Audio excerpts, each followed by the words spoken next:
Hi, my name is Dr. Kimberly Robbins, and I'm an associate professor of anesthesiology and critical care medicine at the University of California, San Diego campus. I'm here to talk to you today about single-use bronchoscopy and anesthesia practice as it pertains to two subjects that I'm very passionate about, difficult airway management and lung isolation techniques.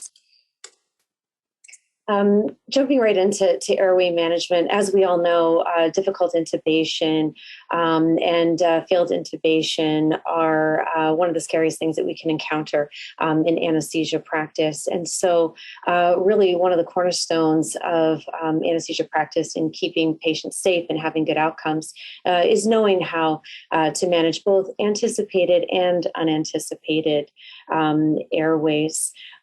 Strong airway management skills are essential for not only anesthesiologists, but anyone performing or assisting with endotracheal intubation, both in the operating room and out of the operating room. As you can see from my slide, although we have greatly improved in airway management techniques and technologies throughout the years, airway complications still are the second most cause of malpractice claims when we review the ASA closed claims database. Really, in order to keep our patients safe and to avoid trouble when managing airways, we must be prepared. And what we need to do to be prepared to manage airways, especially those that might be difficult, is to predict potential problems. And those problems can arise in three main areas: mask ventilation, laryngoscopy, and intubation, and direct tracheal access, meaning emergency cricothyroidotomy. We need to think about these things and perform an adequate airway evaluation before we render our patients unconscious and paralyzed. As we know, some of the elements of an adequate airway evaluation are clinical history, current clinical condition, imaging studies such as CAT scans or perhaps in-office nase endoscopies, and physical examination of the patient and of the patient's airway. Again, when we're thinking about preparation for airway management, we need to distinguish between factors that might cause us to encounter difficulty with ventilation versus factors that might cause us to encounter difficulty with intubation. And as you can see from the slide, these are not always the same. Things that might cause mask ventilation to prove difficult may not lead to ventilation, or may not lead to endotracheal intubation being difficult. This slide shows the American Society of Anesthesiologists difficult airway algorithm, which was recently updated. And as you can see from the slide, we have different pathways to follow when we suspect difficulty with laryngoscopy versus mask ventilation versus both.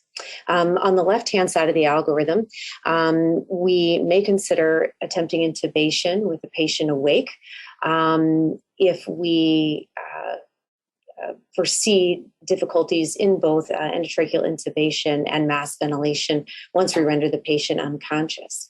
The right side of the algorithm is reserved for situations where we encounter difficulty unexpectedly after the induction of general anesthesia. And we'll revisit this slide as we go through some of the techniques on subsequent slides. I want to draw your attention to the optimization of oxygenation throughout, and there are various ways that we can do that. The limiting of attempts, and using difficult airway technologies in these situations. Some of the tools that we have at our disposal and that we should have at our disposal whenever we're managing airways include the ability to do an awake fiber optic intubation with a bronchoscope for an anticipated difficult airway, use of a gum elastic bougie to aid in endotracheal tube placement when laryngoscopic view is suboptimal. Video laryngoscopes have come into vogue in recent years, but again, we must have other tools in our toolbox as these are not always perfect. Certainly fiber optic bronchoscopy is a mainstay in difficult airway management, and we'll speak to that in subsequent slides. And then, of course, the laryngeal mask airway or another supraglottic airway really is the cornerstone of managing difficult airways, particularly cannot ventilate, cannot intubate situations. I want to talk a little bit now about the concept of endotracheal intubation through a laryngeal mask airway. As you know, the laryngeal mask airway was invented in the 1980s by Dr. Archie Brain. And initially, this was created as an alternative airway device to using a face mask or an endotracheal tube during surgery. And we continue to use that device during some elective surgeries today. In the updated American Society of Anesthesiologists difficult airway algorithm that we saw a few slides ago, the LMA is a priority apparatus for emergency non-invasive airway access. And in cases of cannot ventilate, we can use it both as a conduit for ventilation and for endotracheal intubation. I've shown my personal preferred setup for endotracheal intubation via laryngeal mask airway on this slide. And I just want to point out a couple of things. On the American Society of Anesthesiologists difficult airway algorithm, I did draw your attention to the importance of maintaining adequate oxygenation. One of the ways that I do that after confirming good seat of the laryngeal mask airway and confirming ability to ventilate through the laryngeal mask airway is using a bronchoscope adapter or a bronchoscope elbow that you can see in the top left photo. What this allows me to do is after confirming placement of the laryngeal mask airway, I can place an endotracheal tube complete with adapter and bronchoscope elbow blindly into the laryngeal mask airway, attach it to the breathing circuit, and continue to ventilate the patient while placing the endotracheal tube through the laryngeal mask airway with fiber optic guidance. We're going to illustrate that in a case video in the next slide. Before I do that, I want to draw your attention to the right picture here. What this illustrates is after we have successfully confirmed placement of the endotracheal tube through the LMA into the trachea, we will need to guide it further into the trachea and out of the laryngeal mask airway while simultaneously and securely removing the laryngeal mask airway from the mouth. That can be achieved several ways. The technique that I demonstrate here in the right picture is with a marketed commercially available stylet. In an emergency situation where this is not available, it can actually be done with another endotracheal tube. Back to the ASA difficult airway algorithm, again, just to review, after adequate preparation and evaluation of the patient's clinical history, current history, and performing a physical examination, we do need to decide whether we're going to attempt to secure the airway awake via awake fiber optic intubation, or awake via invasive access such as awake tracheostomy. Again, to the right side of the algorithm, once we've decided to render the patient unconscious and secure the airway with the patient asleep, we do need to bear in mind that we need to maintain adequate oxygenation. We need to limit our attempts. We need to have emergency backup equipment available. And in the case of a cannot ventilate, cannot intubate situation, we do need to remember that using a supraglottic airway, such as a laryngeal mask airway, can aid in both rescue ventilation and in achieving successful endotracheal intubation. This is a case that I performed several weeks ago with one of my nurse anesthetists. This was a patient who had prior head and neck radiation, who was coming for an unrelated surgical procedure. We did anticipate potentially some difficulty with endotracheal intubation, but we did feel that we could successfully mask ventilate the patient. And so in this case, we chose to secure the airway with the patient asleep. After the patient was asleep, we confirmed successful mask ventilation. And for illustrative purposes, we placed a laryngeal mask airway and ventilated the patient through that. We decided that direct laryngoscopy may be difficult, so we elected to place the endotracheal tube fiber optically through the laryngeal mask airway. And what you're going to see in this video is me with the EXALT Model B confirming the placement of the endotracheal tube in the trachea. And I am going down through the bronchoscopy elbow. And at this point, the endotracheal tube is still within the body of the laryngeal mask airway. So we're going through the bronchoscopy elbow, through the endotracheal tube, and you can actually see the markings of the laryngeal mask airway through the walls of the endotracheal tube there. And we're going to head down, and luckily in this case, we actually had already passed the endotracheal tube through blindly. And you can see anteriorly here the cartilaginous rings of the trachea, and down below the carina with the left mainstem bronchus and the right mainstem bronchus in expected position. So in just a moment, we're actually going to go ahead and retract the bronchoscope and safely pass the endotracheal tube further into the trachea through the laryngeal mask airway while simultaneously removing the laryngeal mask airway as I described in the previous slide.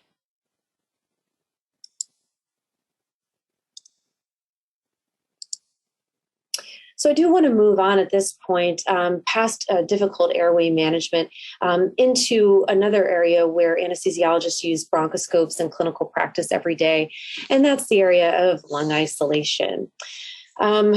This is another technique similar to airway management that can be performed on an elective all the way up to an emergent basis.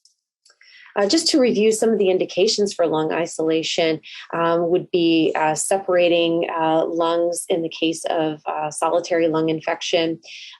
Speaking of emergent situations, in the case of pulmonary hemorrhage, we may need to isolate the lungs very quickly as to avoid blood spillage into the contralateral lung and further compromise of the patient's oxygenation or ventilation. We also can use lung isolation techniques for bronchopulmonary lavage for conditions such as alveolar proteinosis, which may be isolated to one lung. Other reasons that we may perform lung isolation procedures would be control of distribution of ventilation, both during surgery and in the intensive care unit for bronchopleural and bronchocutaneous fistulas. And in the case of unilateral lung disease, the most glaring example of which occurs in my clinical practice would be a single orthotopic lung transplant that needs differential ventilation than the remaining native patient lung. As an anesthesiologist, we need to perform lung isolation for particular surgeries, and these would include lobectomies, some approaches for esophagectomy, some thoracic spine surgeries, some minimally invasive and robotic cardiac surgeries, some descending thoracic aortic aneurysm surgeries. We may use lung isolation for pneumonectomies to aid in mediastinal exposure, thoracoscopies. We do run into some contraindications and difficulties with lung isolation. And this, of course, would include obstructing airway masses through which we could not place a double lumen endotracheal tube or bronchial blocker. Some patients have airway calibers that are simply too small even for our smallest double lumen tubes. And then some patients may have expected difficult intubations, as we talked about in the first portion of this lecture, and we'll address techniques for lung isolation with later in the talk. And then we do encounter patients who have significant aspiration risk where we may need to perform a rapid sequence intubation, and those conditions may not be favorable for the time it takes to achieve lung isolation. So of the lung isolation techniques, I'm going to discuss 3, and we'll go over on this slide some pros and cons of each one. The first and by far the most common is a double lumen tube. Because of the large diameter of double lumen tubes, we can allow for differential ventilation to both lungs. we can place continuous positive airway pressure, or CPAP, to the non-ventilated lung, which, when we're on single lung ventilation, can aid in oxygenation and prevention of hypoxemia. With that large caliber of the double lumen tube, we also have a good ability to suction secretions, blood, pus, what have you, from unilateral sides of the lung. Typically, there's a faster time to lung collapse once the double lumen tube is placed. Typically, these are also faster to place versus bronchial blockers, and they are also typically less easier dislodged and require less repositions. Some of the disadvantages of double lumen tubes include that they're very stiff and bulky, especially in difficult airways or in patients with abnormal tracheobronchial anatomy. As it passes through the patient's mouth and by their teeth, there are possibilities for tears in the tracheal cuff, especially in patients with small mouth openings. There are reports of more traumatic airway injuries in double lumen tube placement. And then, of course, if the patient does require ventilation postoperatively, we would need to exchange that double lumen tube to a single lumen tube, again, just because of the predilection towards lung injury, especially if that large tube did remain in place. With a bronchial blocker, if the patient did require postoperative ventilation, we would not need to change out the double lumen tube. We can use a bronchial blocker in a patient who comes to us already intubated or with a tracheostomy in place. And then, as we'll talk about in subsequent slides, these can help us achieve easier lung separation in patients with difficult airways, and then, of course, in our pediatric patients. Some of the disadvantages are that the lungs tend to, at least anecdotally, deflate more slowly than when we place a double lumen tube. We're not able to suction secretions out of the deflated or non-ventilated lung. And then it may not be an ideal technique or a perfect isolation technique when we're trying to separate two lungs, one lung from another. And in general, of the commercially available double lumen tubes versus bronchial blockers, the bronchial blockers do tend to be a bit more expensive, by and large. Mainstem intubation or endobronchial intubation is the final technique that I'll cover when talking about lung isolation techniques. We rarely use them in a difficult airway situation or perhaps in an emergency pulmonary hemorrhage type situation where this is the only device that we have available to us at our disposal on a crash cart at hand. They, of course, have some disadvantages. You really have limited access to the non-ventilated lung in terms of suctioning or adding CPAP, continuous positive airway pressure. And oftentimes it can be difficult to achieve a mainstem intubation, especially when trying to place that tube in the left mainstem bronchus. So these are examples of double lumen tubes. Double lumen tubes come in both the right-sided and left-sided varieties. The vast majority of cases where we're placing a double lumen tube for lung isolation will place a left-sided tube. And of course, that's because of concern of blocking the right upper lobe bronchus with the bronchial cuff of the right-sided double lumen endotracheal tube because of its close proximity to the carina. There are times where we can't avoid placing a right-sided double lumen tube. However, and some of these may include an intraluminal tumor involving the left mainstem bronchus, if the patient comes with a left bronchial stent in situ, if there's left bronchotracheal disruption, and in cases where a left pneumonectomy or left lung transplant are being performed. Just to show bronchoscopic view of left-sided double lumen tube placement. Some tips for placement before we look at the bronchoscopic views. Of course, we want to optimize our conditions for placement, and this would include having a bronchoscope with good suction capability to suction secretions that we encounter while placing the double lumen tube under fiber optic guidance. And then, of course, some people, myself included, prefer to use antisialagogues such as glycopyrrolate just to help reduce the production of secretions before we get started. The second, of course, is thinking about double lumen tube size. I like to place the largest double lumen tube possible for the reasons that we mentioned before, ability to suction, access to the non-ventilated lung, etc. And I place the largest tube with the minimal leak present from the bronchial cuff when deflated. For most men, the tube size that most men can accommodate tends to be a 41 French, whereas women were found in a study out of Stanford a number of years ago to be dependent upon tracheal diameter sizes measured on chest radiography. So that's something to bear in mind. We also have to think about the depth. Some studies have traditionally shown that the position at the lips of an average 5'7" adult would be around 29 centimeters. And for each 10 centimeter change in height, we would withdraw or insert the tube another 1 centimeter. Some subsequent studies have come up with various height-based formulas that we can use to estimate the depth in centimeters where a double lumen tube should be placed. In terms of placement here, what I like to do is insert, and I'm going to go back a slide because we skipped one, the endotracheal tube as seen in the far left. And once I get the tube through the vocal cords, I do turn it 90 degrees towards the side where I'm going to be placing the bronchial lumen.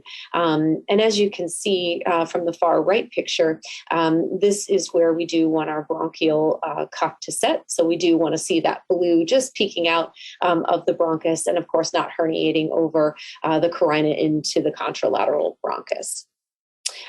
So on bronchoscopic view, as we go through our tracheal lumen, which is in figure A, and this is a mirror image of what we would see when looking down from the head of the bed, but we would see the bronchial cuff, the blue cuff peeking out from the left main stem bronchus. As we go down the tracheal lumen, so that would take us down the right main stem bronchus as illustrated on the right side of the figure. You can see the trifurcation of the right upper lobe bronchus, and that helps you get your bearings and see where you're at navigationally within the airways. And then as we go down the bronchial lumen, if the tube is placed correctly, that should send us down the left main stem bronchus. And in that picture there, we would see the left upper lobe and the left lower lobe bronchi, respectively. When placing a right-sided double lumen tube, of course, our bronchial lumen is going to be directed down the right main stem bronchus. And so when we go down our tracheal lumen, and again, my apologies, a mirror image there on the lower left, we would see that blue bronchial cuff peeking out of the right main stem bronchus. And as we go down our bronchial lumen, we would come out of the Murphy INC, the trifurcation of our right upper lobe bronchus, again, confirming that we're not blocking that bronchus with our bronchial cuff. We want to have the tube sufficiently shallow in the airway as to not occlude that opening. So this is a left-sided double lumen tube that I placed recently for a lobectomy. And in this video, I'm going to illustrate confirmation of the endotracheal tube after placement. And so with the left-sided endotracheal tube, we do want to bear in mind that you want to see the blue bronchial cuff just peeking out of the left main stem bronchus when fully inflated. It's important to note that when we're performing procedures where lung isolation is necessary, there are cases where we do have malposition, especially intraoperatively. And then you can see here the bronchial cuff actually was herniating a bit over the carina, and perhaps could block both main stem bronchi, which could result in catastrophe here. So we're advancing the tube appropriately so that we're able to adequately ventilate the right lung while we have the left lung down. But as I was saying, there are cases of catastrophe where tubes become malpositioned during surgery, and harm and death may occur. So it's my personal practice to keep the bronchoscope and monitor in the room the entire time that a patient has a double lumen tube in, or we are performing lung isolation for some other reason. And the Model B actually worked very well for this, given its very small footprint and ease of placement within the room. Even in very small crowded spaces, it was very non-invasive to our setup in the operating room. Just a comparison with bronchial blockers before we wrap up our talk of lung isolation techniques. This was a review and meta-analysis in the Journal of Cardiovascular or Cardiothoracic and Vascular Anesthesia, known as JCVA, over a number of years. And really the bottom line was that double lumen tubes were quicker to place and were less likely to be incorrectly positioned, as mentioned earlier. But on the positive side, were associated with fewer patients having postoperative sore throat, hoarseness, and airway injuries than double lumen tubes. So important to weigh these pros and cons as you decide which mechanism by which to achieve airway separation in your patients, or lung separation in your patients. Just a quick example of bronchial blockers, some of them that are commercially available. Again, these can be placed either on the right, as we see here. This is a bronchial blocker that was placed in the left main stem bronchus via a traditional endotracheal tube. And then on the left, we see the commercially available Univent tube, which has the bronchial blocker attached there to the tube. As promised, some mention of difficult airway management and the need for one lung ventilation, and bringing our two topics together today. One option would be to secure the airway via fiber optic bronchoscopy, laryngeal mask airway, video laryngoscopy, etc. And then to add a bronchial blocker, or to even main stem that tube for lung isolation, again, depending on the reason that you need lung isolation. There could be also consideration of changing that tube out for a double lumen tube if that is really needed as well. So in summary today, bronchoscopy is an essential skill for anybody who is providing airway management, particularly when we anticipate a difficult airway, or when we need to isolate the lungs for a variety of reasons. And in my practice, the Boston Scientific Model B performed exceedingly well in both of these conditions for a variety of reasons, most notably the ease and speed of setup, even in the difficult airway case that I illustrated, the small footprint in the operating room for when we need to keep the equipment in the operating room during lung isolation, great suction power when confirming the endotracheal tube, drivability, and then, of course, the high image quality, as you saw demonstrated here. So thank you very much for your attention. I hope that you found this video informative and helpful.